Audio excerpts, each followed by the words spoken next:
this down to the details series, we are actually putting together a pretty interesting project. We're mapping out the entire Miami Dolphins depth chart.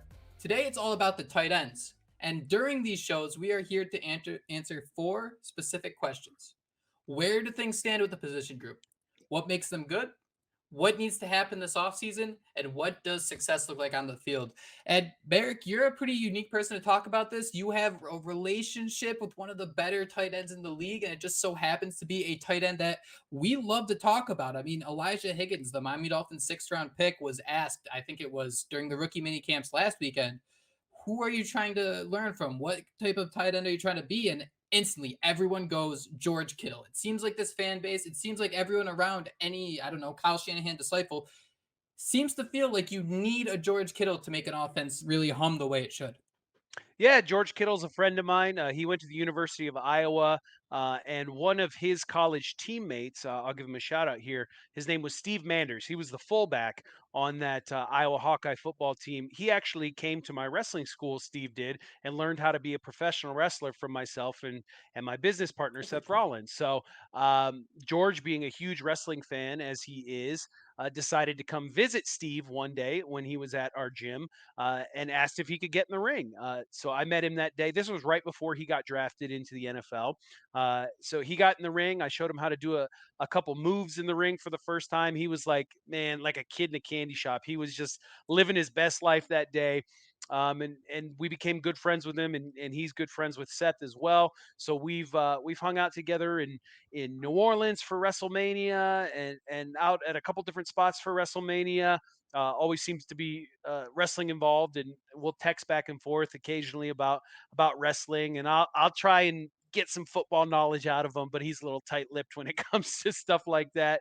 Fair. Uh, yeah, which you can't blame him too much for that. But yeah, I do have a unique perspective because, like you said, a lot of these guys on the Dolphins roster get, I don't want to say compared to George Kittle, but people want them to be George Kittle so bad. And I mean, George Kittle, like you said, one of the best tight ends in the NFL today. I think every fan base wants a George Kittle on their team, but even more so with the Dolphins because we got that Kyle Shanahan system, that Mike McDaniel system coming over from San Francisco to Miami. So we have been looking for our George Kittle.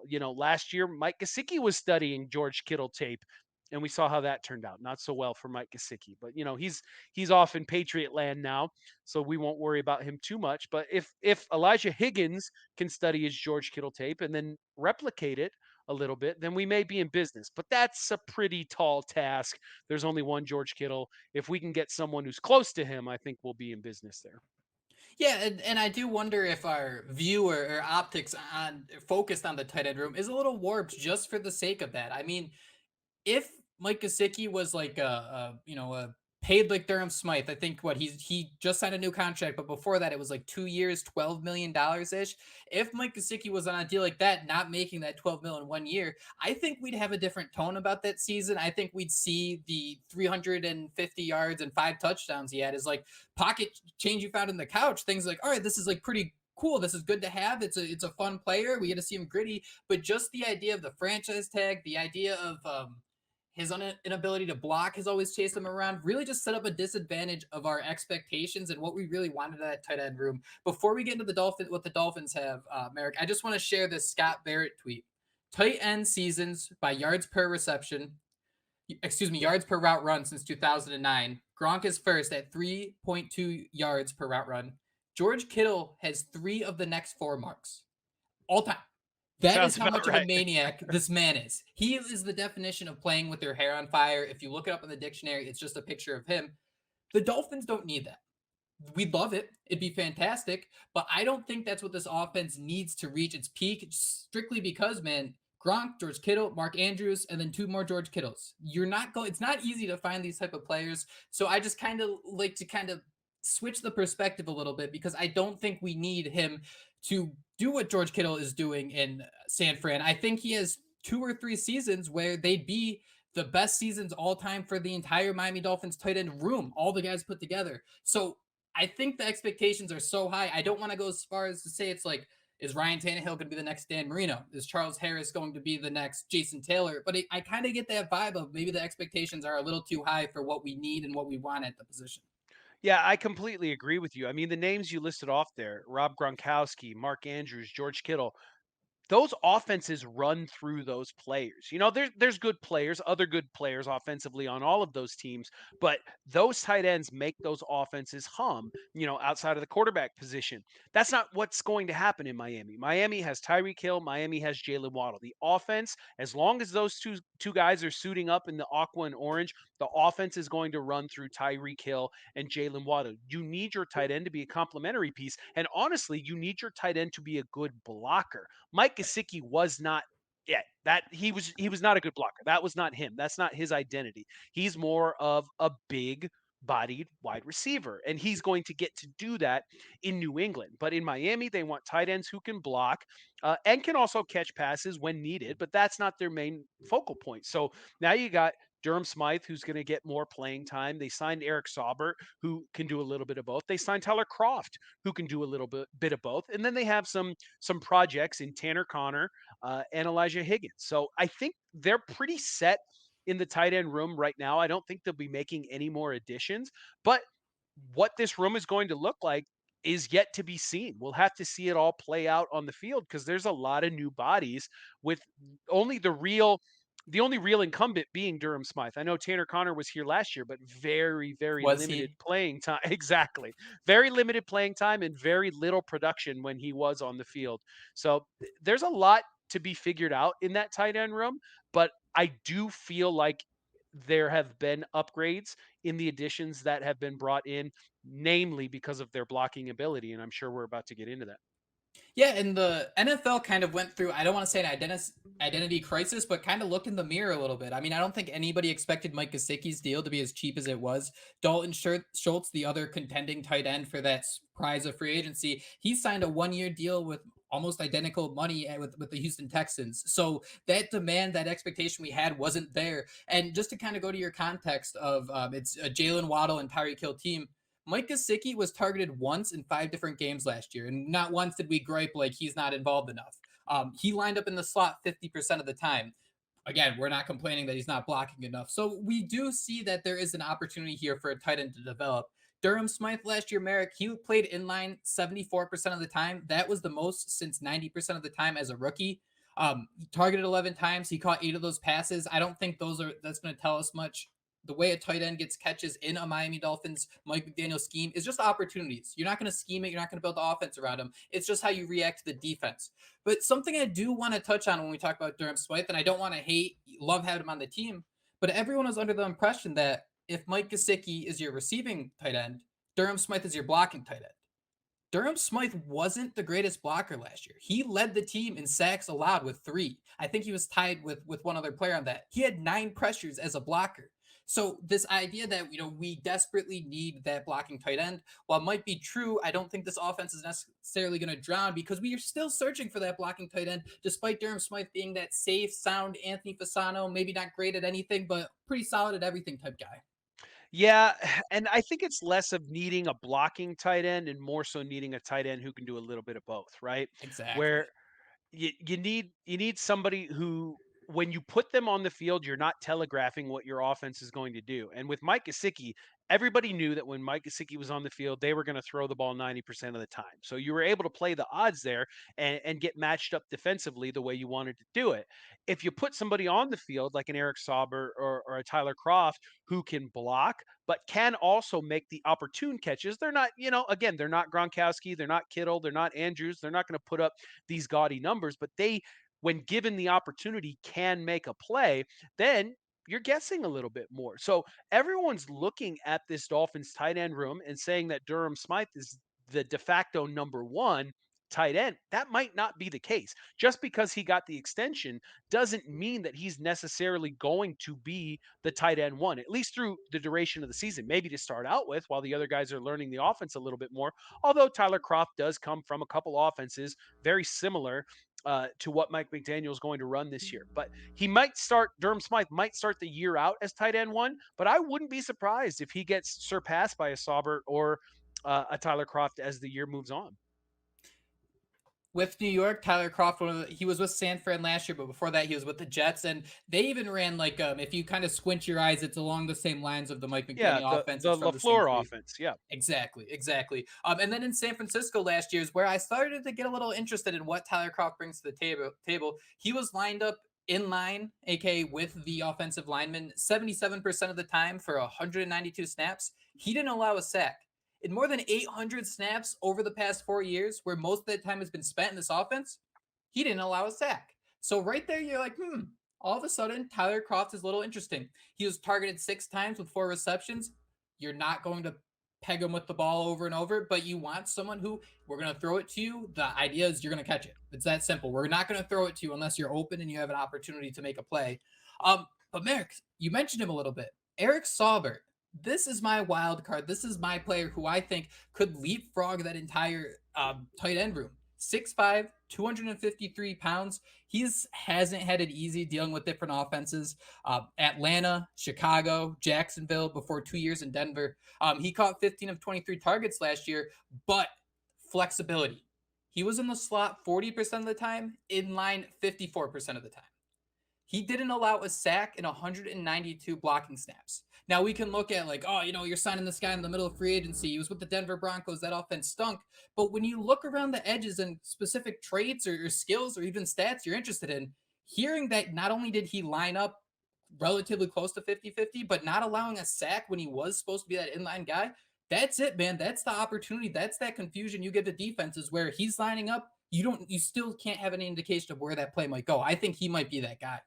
Yeah, and to your point there, he was signed pretty early on in free agency. He seemed like a guy they were targeting, and probably for that reason that you can put him on the field, you can line him up in line, you can line him up, kind of split out, you can line him up wide if you'd like to, and you're not 100% sure exactly what the offense is doing there. Are they running the ball? Are they throwing the ball? We're not sure because he's, like you said, pretty close to a 50-50 split there between blocking and going out to catch passes. So they targeted him pretty early on, and I'll be interested to see what his role is once training camp starts. See if we can get some of these little nuggets sprinkled in, some of these breadcrumbs. See if we can follow the trail back to possibly Eric Saubert being a heavily involved member of this Miami Dolphins offense in 2023. And the offensive numbers, I didn't even list them because they're not that impressive, but that Denver offense was pretty ugly last year, so I don't want to even use that as context. But just seeing how other teams are comfortable lining them up in different spots, that's the key for me. Merrick, we mentioned him a little earlier, but Elijah Higgins drafted in the 6th round. I think before I mention any of his stats, anything like that, I think it's important to keep in mind tight end might be one of the toughest positions in terms of plug and play. I don't think it's very easy for someone to come into the league. The amount of terminology you need to learn so many blocking sets, you need to learn receiving sets. I just wanted to pump the brakes a little bit because I'm interested in Elijah Higgins as a prospect, but it's important to keep in mind he's a prospect, a 6th round prospect where maybe what is your ceiling for him? I mean, you'd hope he can land on the practice squad, but where would you say that ceiling is? Yeah, I'm not expecting a lot out of Higgins this year, at least in 2023.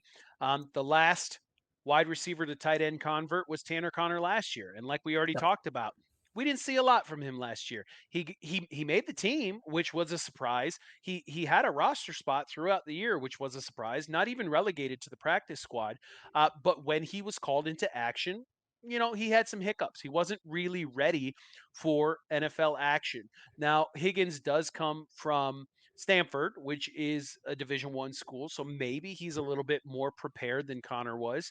But he is again essentially learning a new position. And like you said, one of the tougher positions to pick up when you're entering the league as a young rookie. So I'm expecting, while maybe not a full redshirt year, something pretty close to that. Not a lot of action, maybe. Especially with this offense being, or with this team being better than it has been in years past, not a lot of room for developmental guys on the 53. So I am thinking it's probably a practice squad year for Higgins, and we'll see if there's anything more than that. It's another attempt for the Miami Dolphins. It's quickly turning into one of their themes, taking a stab at turning a big wide receiver into a tight end. Right, that's just the situation they want to go in. Those are the type of players they're looking for. He even said himself that he played the big slot in college, was a blocker 35% of his snaps. Uh, but on those 35% of his snaps, only 24 of them were inline. So to me, right there, the indication I have with someone like Elijah Higgins, where if we wanted to say his ceiling this year, Trent Sherfield was an awesome, awesome downfield blocker last year. Elijah Higgins, 6'3, 235 pounds, is used to being a blocker despite being lined up out wide, being out there in the middle of the ocean, having to connect with whatever is out there and just defer them just a little bit. So to me, that's kind of where I'm a little interested. If they're starting to set up plays maybe down the field, obviously you don't want to put the cart in front of the horse and say, hey, we're going to make this play where when you're 30 yards down the field, we're going to lateral it 4 times and make it work. But to me, that's kind of his strength there. And then on top of that, he caught 59 of 82 targets, 704 yards and 2 touchdowns, 1.83 yards per route run, 0 pressures, 1 penalty. Very sound guy, very clean resume. I think it's a very safe pick in the 6th round. And Merrick, as you see this group shaking out, there's a lot of would you, shoulda, you coulda. But are you comfortable with this group? I guess I'm as comfortable as I can be. There's no real superstar of the group. There's no real guy that you can get super excited about. But for what they're going to be asked to do, I do think there were some upgrades and some additions that'll make sense for this team. I think Saubert and Kroft add that blocking element that was missing from Mike Gesicki's game. And I think they're going to be big body targets in the red zone, combined with Higgins, combined with Smythe.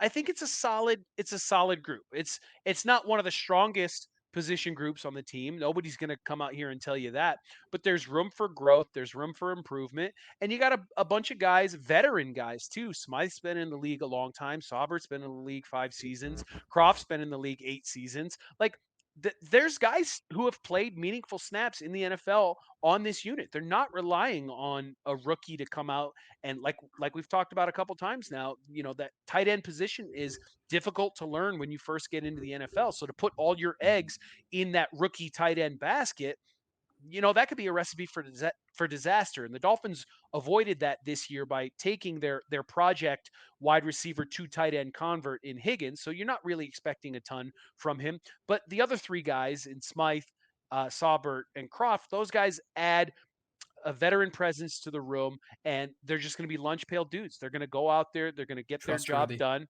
Yep, and they're not going to have those high expectations on them like Gesicki had last year. I don't want this to be portrayed the wrong way, but is there a position group on the Miami Dolphins that's maybe weaker than tight end? Because I kind of want to argue there isn't.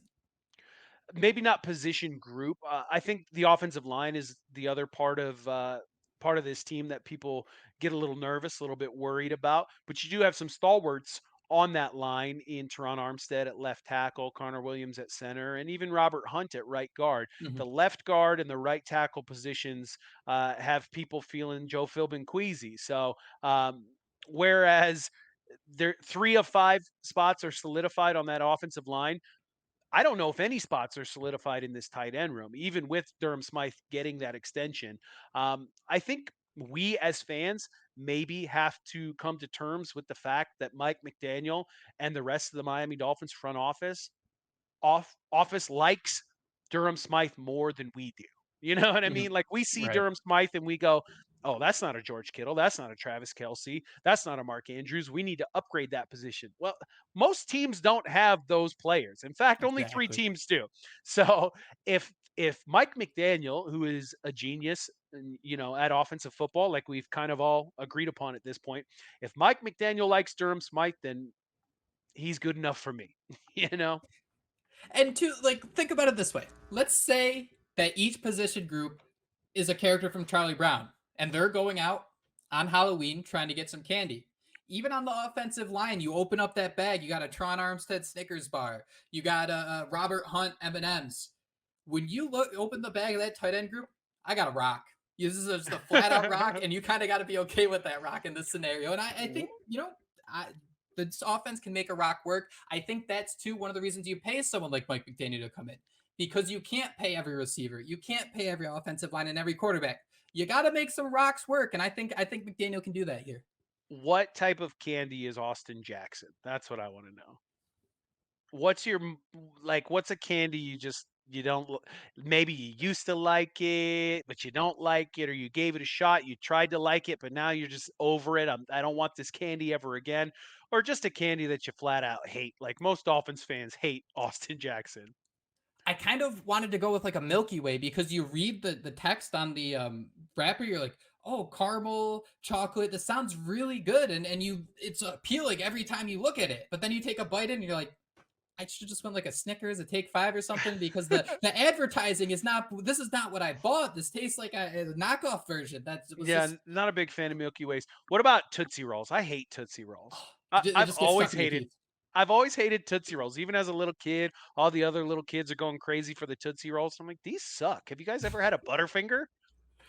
That's another one that just gets stuck in your teeth. Hot take: Milk Duds. Milk Duds are another one that's uh, on the surface sound great, then just are kind of miserable the second you start eating them. I feel that. Um, so yeah, we had settled the tight end group is we're settling with rocks here. But Merrick, you kind of touched on it a little bit. What makes this group good? It's a lot of guys the Dolphins can trust. There is going to be no fear dictating the offensive play calling. There's going to be no fear dictating we can't have a tight end all alone on an island. Out of those three guys, do you still think going into training camp, Smythe is that constant, front runner going to be the guy until someone else proves otherwise? Or do you think there's an opportunity for a Kroft or a Saubert to really hit the ground running just with this offense and what they're trying to accomplish? I do think Smythe will probably be tight end one to start out with just because he has a year with Mike McDaniel. And Mike McDaniel seems like a pretty loyal dude. Yeah, So I think he'll start out as that tight end one. But I really like the addition of Tyler Kroft. I just keep thinking about 8 years in the league, experience in San Francisco, experience with the Jets in a similar offensive system, a really good blocker, like you said, didn't give up a sack in like 800 pass block reps. You said crazy. that's really good. That's a lot better than we've had in the past. And I can see him lining up outside Austin Jackson, and both of those guys can double team a block and maybe actually, give our quarterback time to throw for the first time in a while, even though Tua gets the ball out pretty quick. I don't think he needs a ton of time to throw, but it'd be cool if he could, stay healthy for a full 17 game season. Who knows what would happen if that were the case. But I just keep coming back to Tyler Kroft, and I feel like we're going to see him play a pretty significant role for the Dolphins in that tight end room this year. And I think it'll be a pretty even split between all three of those guys once it's said and done: Saubert, Kroft, and Smythe. And when we start thinking about what needs to happen this offseason, what needs to happen in training camp, I think you kind of just hit it. It's about developing that identity, understanding what these guys are peak at, what is the exact thing that they do the best. And on top of that, there are going to be some targets available. Do you think those 50 Mike Gesicki targets from last year are going to stick with that tight end room? Personally, I'm going to say I think they go to the running back room a little bit more, I'd but I like would like to that. hear your thoughts. No, I would love that. I've been begging. I was last year at least, and I'll continue to beg until we see it. But I've been begging for this offense to implement the screen game a little bit more. Screens Absolutely. to your receivers, screens to your running backs out of the backfield, some swing routes, some dump offs, some Texas routes. I feel like this team is so fast that you don't always have to be looking for that chunk play. Tua led Mhm. the league in those intermediate throws last year, 10 yards plus down the field. And while that was great, opposing defenses started to figure it out towards the end of the year, towards the end of Tua's year specifically. So a way you can keep them honest, especially if they're going to play so far off the line of scrimmage to contain the speed of Hill and Waddle, a way you keep that honest is by running those screen routes. So I do think you could see a lot more passes to these running backs, maybe mitigating the role of the tight end even further in the Dolphins offense. But I think where their bread is going to be buttered is in that run game, in that pass protection game as blockers. And I think they've been very intentional with that this offseason. I think if you read between the lines, the Dolphins are telling you we want our tight ends to block and not do a whole lot more than that. Shake that crystal ball. If I had set the over under at the leading tight end on the Miami Dolphins will have over under 28 and a half targets, what would you pick? Targets or receptions? We're gonna go targets. Targets. Mike Gesicki had like 36 receptions on 50 targets. That just kind No. of that speaks to like the just the pace and the timing of the offense and how there was just that little disconnect there. But Yeah. so that's why I kind of want to stick with targets just for this. Yeah, I'll definitely take the under on that. I think they want all three guys to rotate in and out. The top three there, I think they want them to rotate in and out. I don't, like I said, I don't think they're going to be a big focal point of the passing game. I think they're going to block their asses off, and I think they're going to do a pretty darn good job of that. And I think that's by design. And you can also go with the fact that they didn't make a lot of splashy additions to that offensive line room, even though they signed Isaiah Wynn and Cedric Agüehi. Beautiful, killed it. You didn't even Boom. look at the my cheat sheet. Look at you. Even though they signed those guys last week, I think they're really going to ask these tight ends to block a little bit more, catch a little bit less, and let this offense continue to funnel through Tyreek Hill and Jalen Waddle. Yeah, I think it boils down to that the targets are going to be less, but I do think like even if he Mike Gesicki, like what we're talking like 20 balls that fell incomplete between roughly rough math there, it's going to be a lot tighter on that. Where you had Durham Smythe, what 16, 19 targets, 15 receptions, four incomplete passes. Let me see here, Tyler Kroft. Six targets, four receptions. You're going to have that high effective rate in terms of just making sure they're passes they can catch. Last year, Mike Gesicki lined up in the slot 50% of the time. Does any tight end go above 30% of the time? No, I don't think so. I don't think that's what they want to do. And I also think when you draft a guy like Devon A. Chain, and he's already said so himself in some of these rookie practices. They got him lined up as a slot receiver quite a bit. That's exciting. Can you imagine that? What if they went four quote unquote receiver sets with Tyreek Hill, Jalen Waddle, Chosen Anderson, which I think I just recently heard he actually wants to go by Robbie Chosen now, which Too what much is that? choosing. Too This much is yes, choosing. yeah. Just choose. Just no more. Just choose and stick with it. Because he wants chosen on the back of his jersey, which is kind of cool. But anyways, you got Tyreek Hill, Jalen Waddle, Robbie Chosen, and Devon A. Chain all lined up like that, and you gotta contain that speed. That's mind blowing right there. That's really exciting to think about. Um, so yeah, I do think the tight ends are going to be used as more traditional tight ends. They're going to be in line. They're going to be asked to block. McDaniel himself has said he wants to commit to running the ball a little bit more. You need tight ends who can block to be able to do that effectively in a wide zone scheme. So you went out and you got a couple to add to Durham Smythe there. So I really think they are telling us who they want to be. Now it's just on us to believe them. And two, you're looking for that offensive output. George Kittle last year in line for 600 of his 857 snaps, right? You can still have success. One thing I want to get your thoughts on, I might have said this before, and you might have even pushed back. If you're talking about A chain lining up in the slot, and maybe not a tight end as often, I want to put out there a little on my radar that I don't know if Braxton Berrios' impact on this team is going to be as high as we once thought because you just Yeah. mentioned it too. If Trent Sherfield's gone, if Mike Gesicki are gone, your two slot guys, who's going to replace them? You instantly went running back, not one of the slot guys the Dolphins brought in. And to me, that's interesting. You're blocking downfield, like we were talking about with someone like Elijah Higgins. Where do you see maybe those slot snaps going? Because yes, I love the idea of Braxton Berrios. We've raved about him. I think he can have success in this offense. But I think when we're reading between the lines again and we're looking at the vision of this offense, I don't know if he's going to be that designated slot receiver that we think he might be. There's a lot of options there. We talked Devon A. Chain. We talked Chosen Anderson, Robbie Chosen, Robbie Anderson, whatever you want to call him. We talked Onion him. head said, You're talking Braxton Berrios right now. One guy we never bring up is Cedric Wilson. He's yeah. still on this team. He hasn't been traded yet. We all thought he was going to be a goner come draft day, and he'd be out of here, but he's not. He's still on this team, and he's still making what 7 million a year, maybe a little bit more than that. So he's still an option in the slot as well. They have a lot of options. Last year's rookie Eric Ezukamba, he's on this team. Where does he slot in? Pun intended. There's a lot of options here, and it's going to be exciting, fun, interesting to see where it shakes out. And you could see some pretty creative packages for some of these guys, and a little bit of misdirection, a little bit of sleight of hand.